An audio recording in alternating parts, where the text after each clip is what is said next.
Bismillahirrahmanirrahim. Innal hamdalillah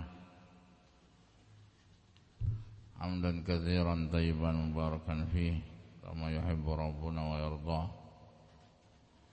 Asyhadu an la ilaha illallah wahdahu la syarikalah wa asyhadu anna Muhammadan abduhu wa rasuluh. Sallallahu alaihi wa ala alihi wa sahbihi wa sallam tasliman katsira. Amma ba'd. Kita lanjutkan kajian Tibbun Nabawi yang dikarang oleh Al-Imam Ibnul Qayyim rahimahullah.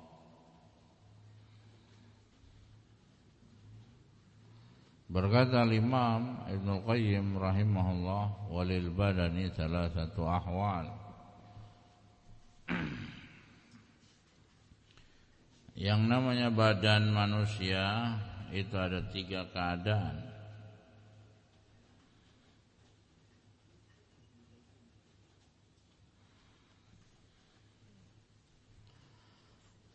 Yang pertama halun tabi'iyah, yang kedua halun kharijah anit tabi'iyah, yang ketiga hal mutawassitah bainal amrain. Ini sama dengan apa yang diucapkan oleh Al-Imam Az-Zahabi rahimahullah di dalam kitabnya Tibbun Nabawi. Wa ahwal badan al-insan thalathah. As-sihhatu wal marad wa halatun la sihhata wa la marad kan-naqa wa syekh.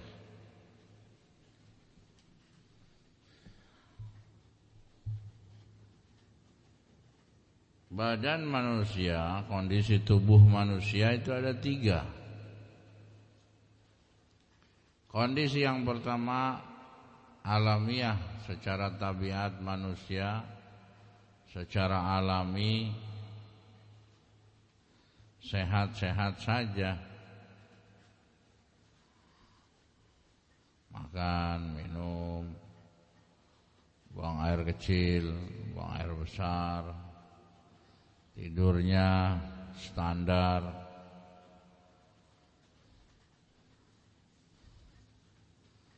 tertawa, gembira, sedih, berpikir, semuanya standar, tidak berlebihan.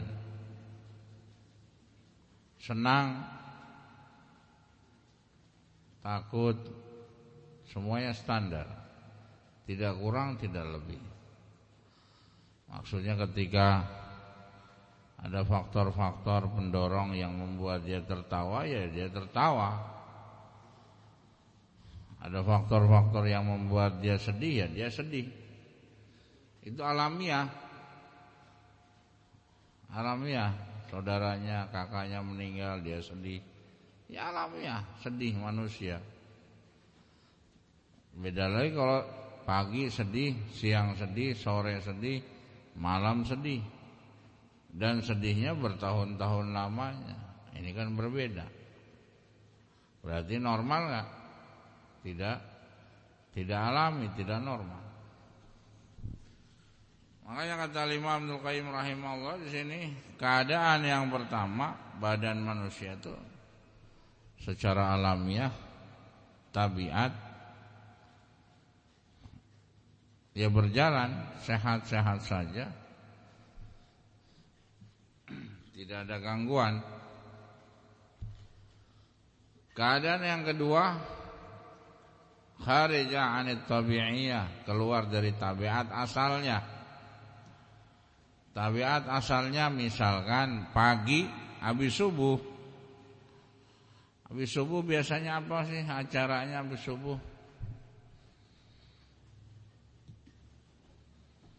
Ada yang tahu enggak? Habis subuh.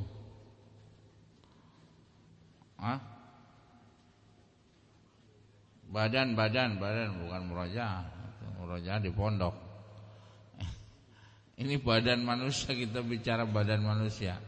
Aktivitas keseharian kita mulai bangun subuh, mau sholat subuh. Ketika mau sholat subuh apa sih? Bongkar muatan. Siapa yang enggak angkat tangan? Mohon maaf, bukan jorok, mohon maaf. Yang subuh enggak bongkar muatan, siapa?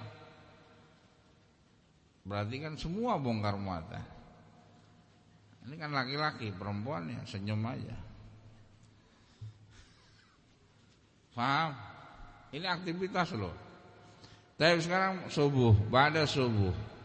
Kalau yang keganggu dia akan, kalau yang normal buang air besar normal, bas normal, secukupnya dia keluarkan, bongkar muatan.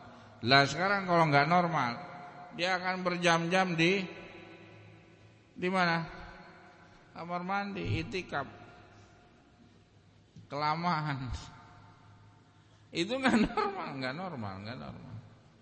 Tapi masuk setelah sholat subuh, zikir dan lain sebagainya, masuk ke jam, misalkan jam berapa? Ayo, subuh jam berapa? Jam 5. Zikir dan lain sebagainya, misalkan taklim subuh. Selesai jam 6. Tapi sekarang jam 6 sampai jam 7, jam 8. Apa aktivitasnya apa? Kalau mama ya masak. Lah kalau bapak-bapak makan. Mamanya minta suruh masak, bapaknya minta makan. Sekarang dari jam segitu sampai jam 8, siapa yang enggak ada naluri untuk makan? Semuanya minta makan. Ada yang minta bubur, bala-bala, minta ini, minta itu. Normal enggak? Normal. Ya, yang bermasalah kalau dia enggak makan, berarti enggak normal. Tapi sekarang jam 8, jam 9, 10, 11. Apa tuh keadaannya? Mencerna makanan.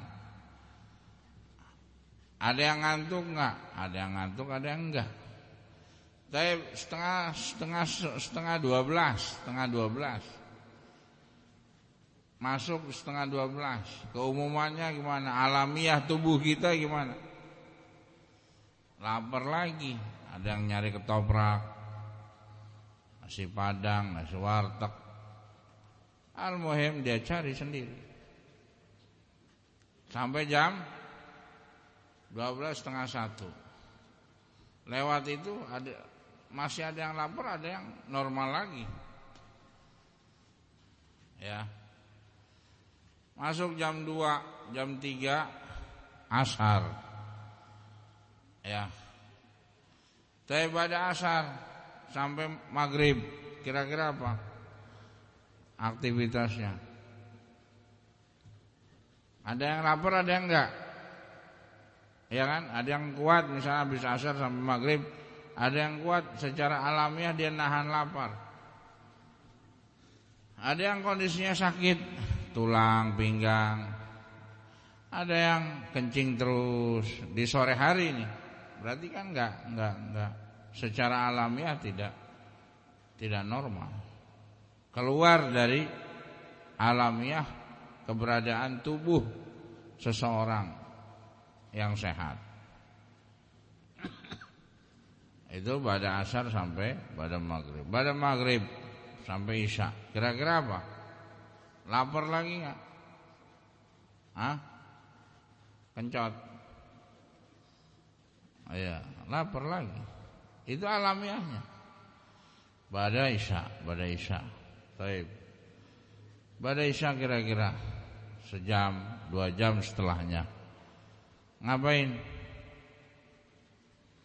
Yang murojaah, yang ngantuk, ya kan?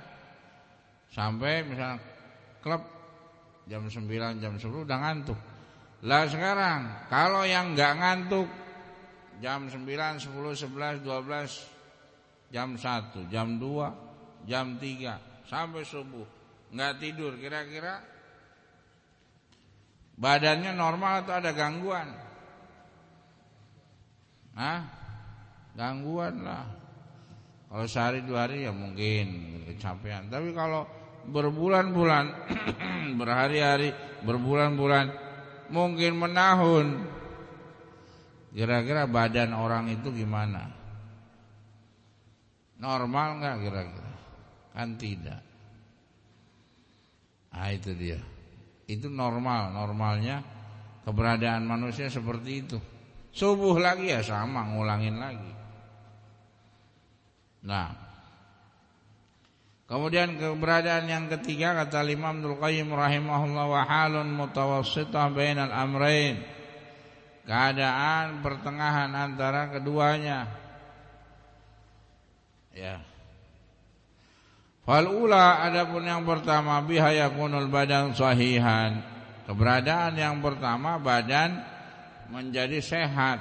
Wa dzannya biha yakunu maridhan, yang kedua badannya sakit, tidak sesuai dengan badan yang sehat secara alamiah. Wal halu tsalitsah, keadaan yang ketiga, hiya mutawassithah bainal halatain, pertengahan antara kedua keberadaan itu. Wa in ad-didda la yantaqil ila diddihi illa bimutawassit, keberadaan satu yang lainnya, sehat, sakit, sakit, sehat, tidak akan berubah seorang dari sehat ke sakit atau sebaliknya sakit ke sehat, kecuali melalui proses pertengahan tadi. Ya mau dari gigi 1 ke gigi 2, masuk ke gigi 3 misalkan dalam kendaraan, ya sama, dia harus melalui tahapan itu juga. Kenapa demikian? Wa sababu khurujil badan an tabi'atihi, sebab kenapa badan keluar dari tabiat normalnya. Tabiat normalnya mungkin habis isya udah ngantuk tidur. Ya taruhlah jam 9, jam 10, jam 11 itu udah paling ini, udah capek. Tapi sekarang masalahnya kok jam 11, 12, jam 1 malam, jam 2 malam dia enggak tidur-tidur. Ada apa ini? Berarti kan keluar dari kebiasaan normalnya. Apa sebabnya? Kata Imam Ibnu Qayyim rahimahullah, sebab dia enggak sehat, imma an dakhili, mungkin dari faktor penyakit dalam. Faktor penyakit dalam berarti apa? PPD. Ya, kalau orang Sunda faktor, kalau Indonesia faktor. P dengan F, ya. Faktor, PPD, faktor penyakit dalam. Di sini Ibnu Qayyim rahimahullah membahasakan li'anna murakkabun minal har wal barid. Mungkin di dalam tubuhnya ada pergolakan antara sifat panas dan sifat dingin. Wah, ini bahasa klasik, bahasa jadul. Mungkin kalau sekarang memang susah dicerna maksudnya apa ini. Maksud panas sama dingin maksudnya apa? Warrotab wal yabis, mungkin juga di dalam tubuhnya bergolak antara sifat lembab dengan kering. Wa imam min kharij, ini dari dalam ya, dari dalam. Tapi mana contohkan misalkan, ini juga dirinci. Ya, kalau seandainya dari panas badannya, dan panas ini banyak macamnya, panas ini banyak bentuknya, banyak modelnya, banyak sebabnya. Panas anak, panas orang dewasa dengan panas orang tua berbeda-beda. faktor panasnya juga beda-beda, masalahnya juga berbeda-beda. Ya, ada yang dingin, itu juga badan kalau dingin, anak-anak beda, orang dewasa beda, orang tua beda dinginnya. Laki-laki dengan perempuan kalau dingin beda juga, nggak sama dinginnya. Kenapa? Kan gitu.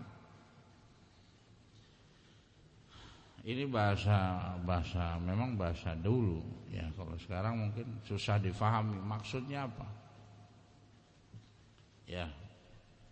Dan wajar memang membahasakan panas, dingin, lembab, kering. Ya wajar. Karena kalau sekarang kan udah banyak perubahan. Apa yang panas nih? Dadanya panas, kepalanya panas, tangannya panas, lidahnya panas, perutnya panas. Apa yang dingin? Dingin perutnya. Dadanya dingin, lehernya dingin, tangan dingin, kepala dingin, kaki dingin. Dingin semua bahaya, mendekati kematian kalau dingin semua. Bahaya, ya tergantung juga. Atau badannya kering atau lembab. Maksudnya kalau lembab itu dia suka yang lembab, enggak suka yang kering. Maksudnya gimana? Ada yang paham enggak? Ya. Misalkan dia selalu menyendiri di tempat yang gelap. Kalau kena sinar matahari dia nggak mau. Ini lembab biasanya. Suruh olahraga nggak mau. Maunya apa? Ngeringkul aja di kasur, main HP. Wah udah, ada wifi, udah selesai. Apalagi Ramadan, Allahu Akbar, udah azan nih, bedug misalkan, selesai. Tapi kalau yang yabis, yang kering, dia malah nggak mau di tempat yang lembab. Dia memang kering. Biasanya orang-orang yang kering, ya mohon maaf, jangan tersinggung. Ini biasanya apa? Ciri orangnya apa? Aktif, kritik, ya nggak semuanya tapi ada. Terus ya mobile, gerak. Misalnya kalau orang yang lembab itu susah geraknya. Mau gerak juga badannya berat, merasa berat. Maka ketika suruh kerja bakti, ya dia ngumpet cari persembunyian. Ini jangan tersinggung, ini mungkin bercanda ini. Ya. Bukan bercanda bohongan ya. Nah, kadang benar juga. Nah, ini memang Al-Imam Ibnul Qayyim rahimahullah membahasakan seperti itu. Karena ya memang lain dulu lain sekarang dari istilah. Tapi esensinya seperti itu keadaannya. Ini kalau ditinjau dari dalam. Kalau satu faktor saja dia panas saja masih mending. Lah sekarang kalau masalahnya atasnya panas, bawahnya dingin. Ini yang repot.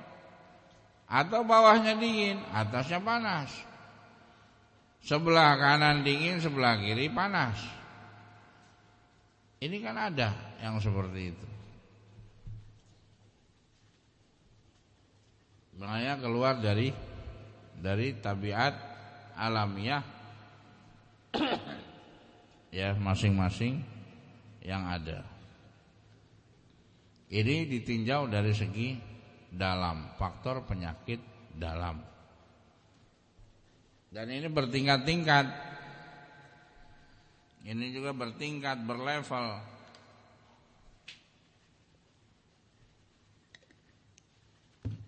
Ada yang tingkatan stadium awal, ada tingkatan kedua, tingkatan ketiga, keempat, atau sebelum masuk ke situ. Ada yang baru mungkin di permukaan, ya baru mungkin sehari 2 hari. Ada yang sudah umurnya, umur penyakitnya maksudnya, lama sakitnya, udah bulanan.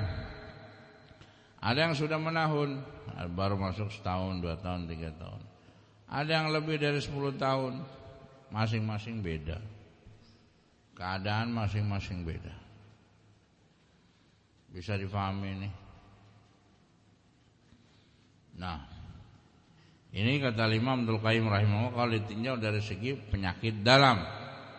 Bukan, kita enggak menyinggung dokter spesialis penyakit dalam, bukan itu. Tapi ini istilah beda lagi. Yang diistilahkan oleh Ibnu Qayyim rahimahullah dengan panas, dingin, lembab dan kering. Kalau panas ya tadi misalkan, kenapa kok dia nggak bisa tidur? Atau kenapa kok kakinya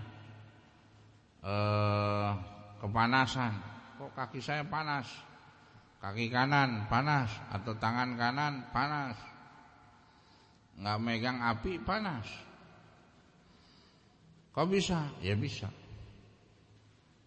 Ya, misalkan dadanya panas, bawahnya dingin, atasnya dingin, bawahnya panas. Atau kering, badannya kurus, kering. Ya, atau mungkin bisa dalam satu tubuh itu kadang bergantian, kadang panas, dingin, kering, kadang ini, kadang itu. Ini lebih rumit lagi. Lebih rumit lagi. Kalau enggak organnya, pikirannya, ininya, itunya. Wa imma min kharij, atau ada faktor penyakit luar. Tadi faktor penyakit dalam. Sekarang yang kedua, faktor penyakit luar. Wa li anna ma yalqa qad yakunu muwafiqan wa qad yakunu ghairu muwafiq. Wa ad-darar alladhi yalhaq al-insan qad yakunu su'un al-mazaj bi khurujihi 'an al-i'tidal. Wa qad yakunu min fasadi fil 'udhu. وقد يكون من ضعف في القوى أو الأرواح الحاملة لها ويرجع ذلك إلى زيادة ما الاعتدال في عدم زيادته أو نقصان ما الاعتدال في عدم نقصانه أو تفرق ما الاعتدال في اتصاله أو اتصال مع اعتدال في تفرقه أو امتداد ما الاعتدال في انقباضه أو خروج وضع وشكل عن وضعه وشكله بحيث يخرج عن اعتداله. Ini kalau yang kedua adalah faktor penyakit dalam. Tadi faktor yang kedua ada faktor penyakit luar. Yang pertama tadi apa? Faktor penyakit dalam. Ini istilah klasik ya. Bukan istilah kedokteran barat. Ana enggak bahas itu. Kita tidak membahas itu. Itu bagiannya masing-masing. Yang kita bahas adalah pengobatan tradisional dengan istilah yang dulu, yang jadul, yang dulu. Yang umurnya udah 700-800 tahun yang lalu. Ya. Ini harus difahami nih. Istilah panas. Kok panas maksudnya apa? Nanti bisa dilihat dari lidah. Lidahnya panas, lembab, kering, pecah-pecah. Ada warna ungu, ada warna merah, ada warna putih. Itu biasanya jendelanya organ dalam biasanya. Nanti letaknya ada bagian lambung, bagian empedu, bagian liver, bagian ginjal, bagian ini, bagian itu. Itu boleh nanti ditambah apa cara melihat, mendiagnosa faktor penyakit dalamnya. Ini gratis loh ilmunya. tempat yang lain. Enggak, artinya bukan gitu. Memang di tempat yang lain ya enggak semuanya dibongkar. Tapi insya Allah kita bagi-bagi nanti ilmunya. Itu kalau melihat penyakit dari lidah. Ada yang melihat penyakit dari mata, baik itu sklera, pupilologi, ya iridiologi, atau dari kuku, atau dari gigi bisa, atau dari anamnesa, atau dari yang lainnya. Nah, itu cara mendiagnosa. Yang kedua, kata Imam Abdul Qayyim rahimahullah, imma min kharij, mungkin faktor penyakit luar. Kenapa? Badannya tidak normal, tidak seimbang, tidak sehat. Apa? Kata Imam Ibnu Qayyim rahimahullah, "Fali anna ma yalqa qad yakunu muwafiqan wa qad yakunu ghairu muwafiq." Kadang seseorang mendapati ketika di luar sana, dia akan mendapati suatu perkara yang mencocoki dirinya. Atau sebaliknya, ketika dia tidak mendapati hal-hal yang mencocoki dirinya, maka ad-dararul ladzi yalhaqul insan,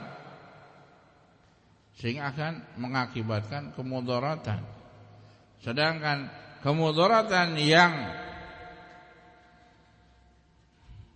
terjadi pada manusia qad yakunu min su'il mazaj, mungkin bisa jadi karena buruknya keadaan seperti itu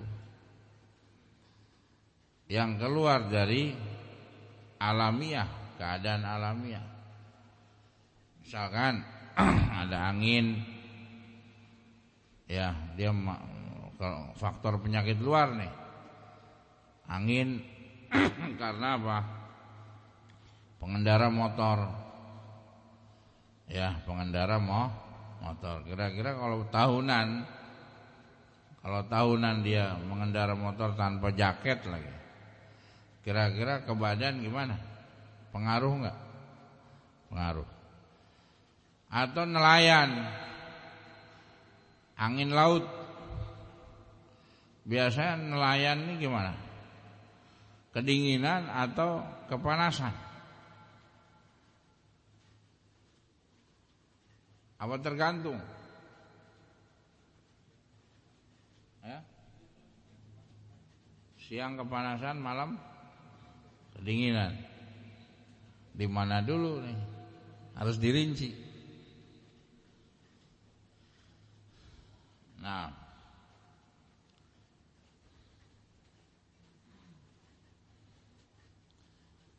kemudian kata Imam Ibnu Qayyim rahimahullah, wa qad yakunu min fasad fil 'adhu wa qad yakunu min dha'fil fil quwwa. Kadang dia mendapatkan penyakit karena rusaknya anggota tubuh. Kalau zaman dulu mungkin kalau rusak anggota tubuh karena apa? Karena perang bisa jadi, kena tombak, kena panah, kena pedang. Lah kalau nggak ada perang, nggak ada angin, nggak ada hujan misalnya, ada badai, ya tergantung makanya. Kalau kenanya di tangan ya pengaruh. Ya kenanya mana dulu nih? Kenanya di leher beda. Kenanya daerah tulang belakang itu beda lagi. Kenanya daerah pinggang, kenapa? Kena batu, kena angin, ya, yang melukai atau yang mendorong benda sehingga membenturkan badan dia, tubuh dia. Misalkan tsunami Sunda berapa tahun yang lalu, ada nih cerita pasien berapa tahun yang lalu itu, Selat Sunda. 3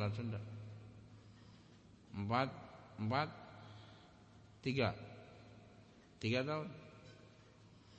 Al-Muhim 3 tahun yang lalu ya, Selat Sunda. Itu anak dapat pasien dia qadarullah lagi di Selat Sunda, lagi berenang ke bawah ombak, ombaknya menghampaskan dia ke bukit. Akhirnya nggak bisa jalan. Ya, menurut cerita dia apa? Terbentur badannya, entah itu pinggangnya atau badannya atau apanya. Akhirnya dia lumpuh, nggak bisa jalan. Alhamdulillah dengan izin Allah kita terapi, kita kasih herbal, alhamdulillah nggak lama dari itu bisa jalan. Ya, ini faktor penyakit luar. Ya, faktor penyakit luar. Atau faktor penyakit luar kalau zaman sekarang apa? Virus corona bisa jadi. Atau dari tubuhnya ada yang kurang, bisa jadi. Wa qad yakun min dha'fin fil quwa, atau mungkin fisiknya lemah. Fisiknya lemah itu tergantung umurnya berapa. Umur masih muda masih bisa. Ya, udah menikah ya juga masih bisa. Kalau sudah tua umur 50 bisa tapi lama terapinya. Itu biasanya kalau lemah fisiknya biasanya apa? Untuk recovery-nya, pemulihannya. Ayo, siapa yang tahu? Minum madu, apa lagi? Apa soda? Iya, tergantung juga nanti. Terus apa lagi? Susu kambing misalnya, itu bisa itu. Nah, ya nanti dilihat yang lemah bagian mana. Awil arwah al-hamilalah, atau mungkin kejiwaannya lemah, ruhnya lemah, kejiwaannya lemah, mentalnya yang lemah. Ya, ini juga banyak subnya, banyak rinciannya, banyak pasal-pasalnya. Dari segi mental saja. Karena apa? Karena apa? Karena apa? Ada yang karena narkoba, ada yang karena ini, karena itu, dan lain sebagainya. Wa yarji dzalika ila ziyadah mal i'tidal fi adam ziyadatih. Sehingga kembali kepada perkara yang harus ditambahkan. Apa kira-kira yang harus ditambahkan? Suplemennya kah? Penguat tulangnya kah? Atau penguat jantungnya kah? Atau penguat ginjalnya kah? Au nuqsan mal i'tidal fi adam nuqsanih, atau dia harus dikurangi dalam tubuhnya. Apa kok dikurangi? Apa? Siapa yang tahu? Gula diabetes berarti kebanyakan apa? Gula kebanyakan manis. Tapi sekarang kalau yang hipertensi, yang sering marah-marah, matanya merah, mukanya merah, yang harus dikurangi apa? Apa? Dibekam darahnya. Gitu. Ini sehingga terjadi keseimbangan di sini. I'tidal, keseimbangan. Nah, ini dia. Yang mau disampaikan pesan oleh Ibnul Qayyim adalah i'tidal, keseimbangan. Artinya yang ada yang harus dikurangi, ada yang harus ditambahkan. So ini isyarat sebenarnya.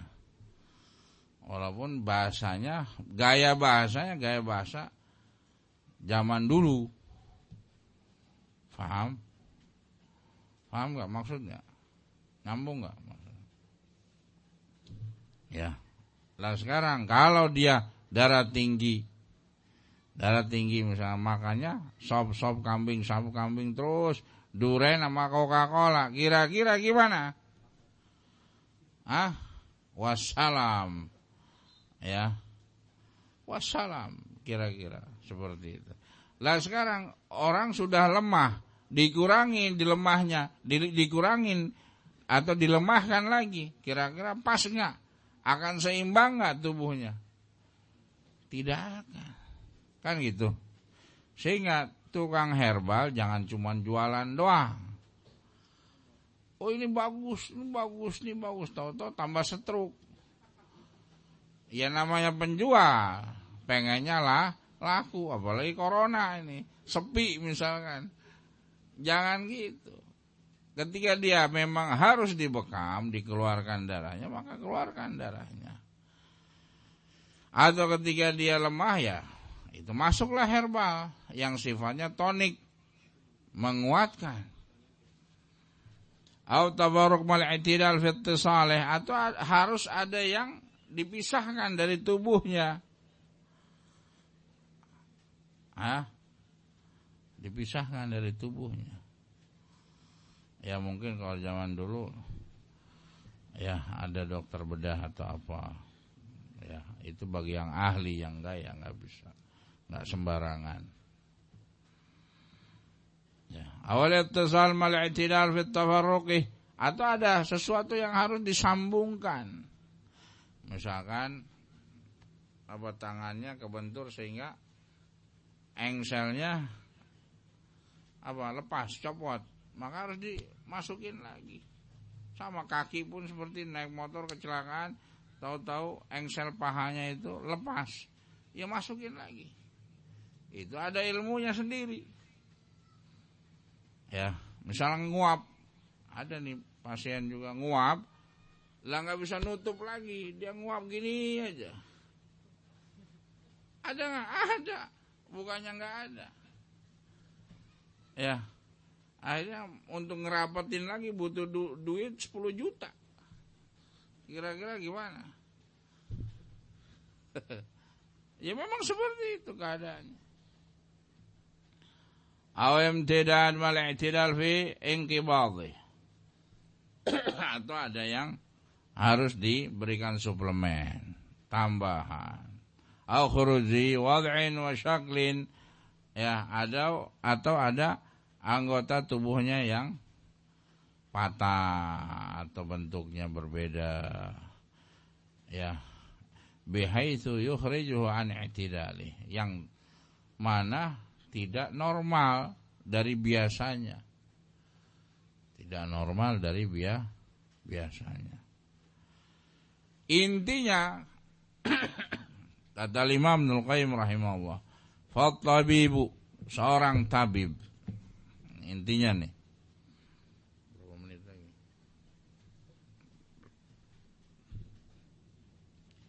Kata Imam Ibnu Qayyim rahimahullah, intinya yang namanya seorang tabib huwa alladhi yufarriqu ma yadhurru bil insan jam'uhu.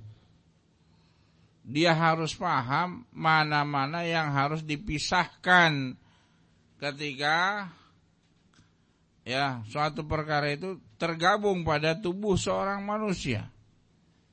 Harus dia pisahkan. Aw yajma' fihi ma yadhurru tafarruquh, atau dia harus menggabungkan, ketika dipisahkan malah lebih membahayakan dia. Aw yanqusu min ma yadhurru ziyadatuh, atau dia harus mengurangi ketika dalam tubuh seseorang itu kalau ditambah maka akan semakin berbahaya. Udah tahu diabetes, tambahin gula, tambahin nasi, tambahin ini. Coklat kali kasih 1 truk. Ya, masuk ICU. Gulanya naik 800. Sesak napas. Lah ini seorang tabib kan harus tahu mana yang harus dipisahkan. Bukan artinya mengharamkan coklat, tidak. Lah ini kaidahnya ya ini. Ketika digabungkan bahaya enggak? Ketika dipisahkan bahaya enggak? Kan seperti itu. Aw yazidu fi ma yadhurru naqsuh, atau ada perkara-perkara yang harus ditambahkan ketika kalau dikurangi maka akan membahayakan dirinya. Wa yajlibu sihhah al-mafqudah, sehingga dia akan mendapatkan kesehatan yang luput darinya. Misalkan dia susah BAB. Biasanya pakai apa?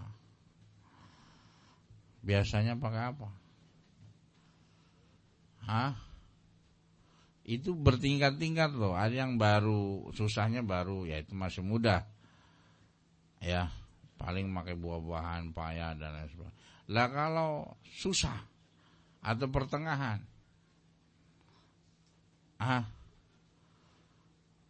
pakai apa biasanya?